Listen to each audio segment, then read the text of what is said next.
Mr. Vikram Nair.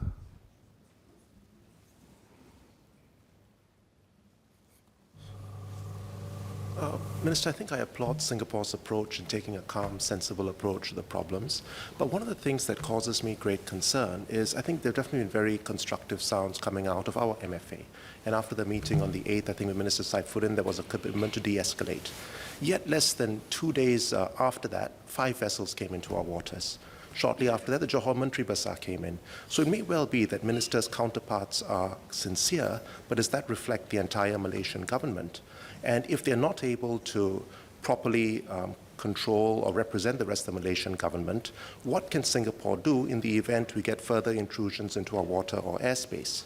Obviously, one option is bilateral discussions, which we are doing.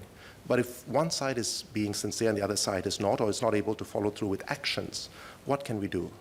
I'll be grateful for Minister's thoughts. Thank you. Thank you. I think in popular parlance, it's called good cop, bad cop. We don't play those sort of games.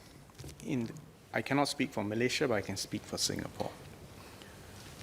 I always say the same thing to all my counterparts. Singapore does not have the luxury of saying different things to different people. In any case, we believe it is this reputation for consistency, constancy, that adds to our reputation for reliability and integrity. So that's the way we deal.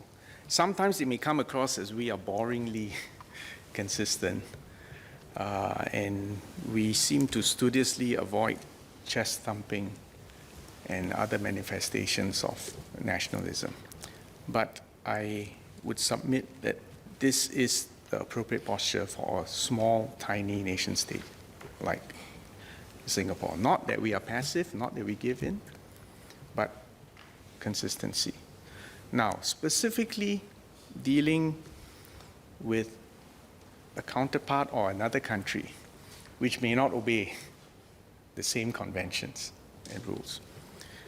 In the case of the recent intrusion by the Johor Menteri Besar, in fact, he did that the day after the bilateral meeting with Foreign Minister Saifuddin.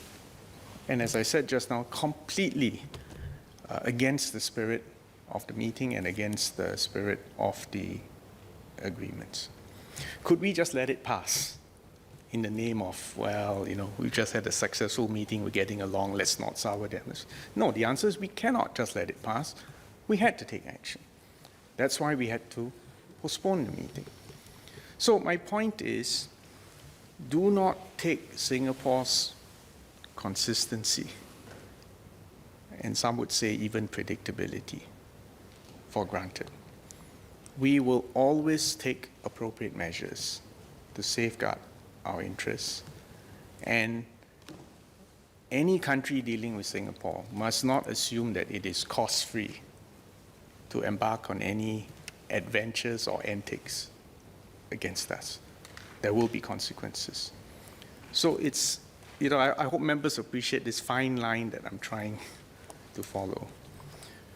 To be resolute, but to be calm, to quietly but clearly protect our interests. And it doesn't mean we do not have sharp elbows. And sometimes we have to do it, we will do so. But again, as I said, it's still early days, so let's see how this evolves. The other point I would make,